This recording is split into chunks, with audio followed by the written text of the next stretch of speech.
My daughter betrayed me by helping my late husband's affair partner prove the paternity of her half-sibling, so I use her inheritance money for child support to show her actions have consequences. Backstory: 2 years ago, I, 46F, lost my husband in an accident, and I was heartbroken. We had 3 children, and I thought we were very happy until his mistress showed up at my door, demanding money to support the child my husband fathered.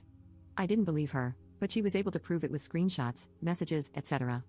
The image I had of my husband was forever tainted, and he left me with this mess. Because of my bitterness about the betrayal and my offense at the mistress's lack of remorse and entitlement, I told her she wasn't getting a dime and that she shouldn't have slept with a married man. She kept harassing me, and when that didn't work, she went to my husband's family to put pressure on me to give her what she wanted. She even tried to involve my children, leveraging her silence for money. I knew that once I gave her money, she would come back, so I told them myself. My husband and I had well-paying jobs, lucrative investments, and savings, and I received a sizable amount from the life insurance policy. I consulted a lawyer, and while she could prove the affair, it didn't prove paternity. Since my husband wasn't on the birth certificate, and she couldn't produce evidence that my husband acknowledged the child, she had no case. After my lawyer sent her a strongly worded letter, I didn't hear from her for a while and thought it was over, that is, until my oldest, Alex, 19F, came to me and said that she did a DNA test with the mistress behind my back. She said she did it because she wanted to get this resolved. The child deserved to know who their father was, and get the financial support they were owed. My husband had a will that stated each of his children would split an inheritance they could access when they went to college and gained full control of at the age of 25. When the results came back proving that my husband was indeed the father, the mistress took me to court. It was a long legal battle, but eventually, a settlement was made. I sat Alex down and explained to her that her inheritance would be split 50-50 between her and her half-sibling as part of the settlement agreement. When she asked if my other children had to split theirs, I told Alex, no. My husband's will stated that it had to be split, but it didn't say it had to be equal, and until each of the children turned 25, I had full control. Alex was upset, saying that it wasn't fair. I countered, saying that it wasn't fair that my other 2 children had to get a lesser share because of my eldest's choices, and if they wanted their full share, they shouldn't have done the DNA test. There's still plenty of money for Alex to finish college, she just won't have much after that, and I do plan on dividing my own estate equally in my will. Alex knows all of this but is still giving me the cold shoulder. My own siblings think that it wasn't fair and that I'm punishing Alex for doing right by her half-sibling, but I don't see it that way. Edit. Thank you to everyone for your responses, even those calling me the jerk. Based on a few frequent questions, comments, and themes, I feel like I need to clarify some things. My other 2 children are Junior, 17M, and Sam, 14F. The half-sibling is now 5. When my husband drafted the will 10 years ago, he initially named just our children, but a friend of ours had an oops baby, so he changed it to his children in case we had another one. At least, that's what he told me. After the mistress threatened to tell my children, I decided to tell them. I sat them all down and explained the situation. They were understandably devastated and asked if they really had another sibling. I told them that I didn't know and that if the mistress could prove it, she might get some money. I explained that if they wanted to know if they had a sibling or not, we could find out, but I made sure they understood that their inheritance could be affected and that other people might come out claiming the same thing and get more money. Initially, all of my children said they didn't want to deal with that, so I did everything I could to protect them, but I guess Alex had a change of heart. Until the DNA test, I had no reason to believe my husband's mistress was telling the truth and acted accordingly.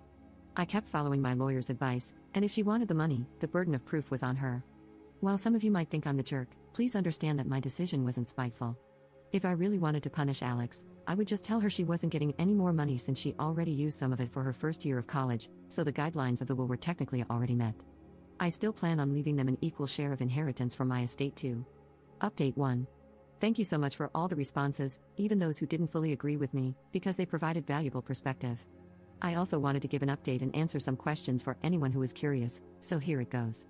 Since I told Alex what would be happening, she told her siblings, and the house has been pretty tense. To try and make peace, I spoke to each of my children one-on-one and as a group to figure out what to do next. I spoke to Alex first, and some interesting information was revealed that I'm very angry about.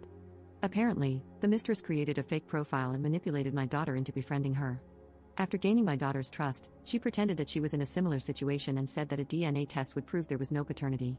When Alex went behind our backs, she thought it would prove the mistress was trying to scam us. My son Junior, 17M, is furious that Alex went behind our backs and doesn't care why she did it. He blames her for them being stuck with a half-sibling he doesn't want. My daughter, Sam, 14F, said she wishes she never knew the truth and is deeply upset.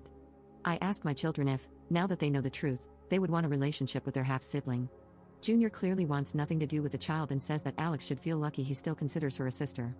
Sam says she doesn't want to, and I feel it's because she's in denial and wants to live life pretending her father was perfect. Alex admits she is curious but never wants to see or hear from the mistress again, so she doesn't think a meeting will ever be possible. I propose family therapy, and while my girls are open to it, my son says therapy is only for people who have something broken in them, and that he's not broken. He is now happy that his father is out of the picture and wants to change his last name as soon as he turns 18. I'm not going to force him, but I do hope he changes his mind one day. Edit. For clarification, because I keep seeing this, before I made my first post and before I told Alex what was going to happen with her share of the trust, the settlement was already finalized. I can't do anything about Alex's portion of the inheritance going to her half-sibling anymore. Technically, I could go back and renegotiate the terms of the settlement, but the mistress could try to come back for more money. Initially, she wanted the entire life insurance policy, 50% of the trust for just her child, and 50% of my husband's savings. Her argument was that since I was still working and had a high-paying job, my children and I didn't need the money and she was a struggling single mother. I'm honestly getting exhausted with everything to do with that woman and don't want to spend more on legal fees. I have not, now nor have I ever, blamed Alex for her father cheating on me. That is ridiculous, and I don't know how people are coming to that conclusion, especially when I never said that it was her fault. Sister's POV plus context. I, 14F, lost my dad in an accident almost 3 years ago, and I was so upset. 1 minute he was there, and then my mom and grandparents sat me, my sister, 19F, and my brother, 17M, down to say that he was in the hospital. 3 days later, he was gone. I loved my dad so much, and while I knew he wasn't perfect, I still thought he was a great man. Then one day, my mom, 46F, sat me and my siblings down again and told us that a woman was going around claiming that her child was also dad's. The child is younger than me, which meant my father cheated. We were all very upset and refused to believe that our dad would be so horrible. The only reason my mom was telling us was because the woman threatened to if she wasn't given money to go away. From that day forward, I knew I would hate her for the rest of my life because we were starting to get used to my dad not being around, and she shoved her greedy hands into our family. My mom offered to do a DNA test to prove if this child was really our half-sibling, and my siblings and I all said no. It was a stressful battle for my mom, but she fought for us, and eventually, the woman went away. Then my sister decided to do the DNA test behind our backs and proved my dad wasn't a good person. I don't know if I can ever forgive my sister for doing that to me. My sister is upset that my brother and I don't support her decision, but I don't see why I should. I wanted this woman to go away forever, but now that there's undeniable proof that she had my dad's last child, unless there's another baby out there somewhere, my paternal grandparents want a relationship, and they want me to just accept it and be a big sister. I don't want to. My brother is extremely against this and wants to legally change his name when he turns 18. I'm honestly thinking of changing my surname too because my paternal family is starting to be really awful to my mom. My grandma is acting like having this child around is a blessing, and it's incredibly insulting to my mom, but I guess her feelings don't matter to them anymore. For Christmas, my paternal side wants us all to do a Zoom meeting so we can officially meet my dad's other child, give them presents, and tell them we can't wait to see them in person. I don't want to do that. I don't want to see my dad's mistress. I don't want to pretend that I have good feelings towards this kid. I don't know them and don't care to know them. Their existence is just a painful reminder of the awful thing my dad did, how little he cared about my mom, and how easily replaceable I am as the baby of the family. My paternal aunts know that this situation isn't ideal but think that I'm being selfish and need to learn to get past what's happened, but I don't see why I should.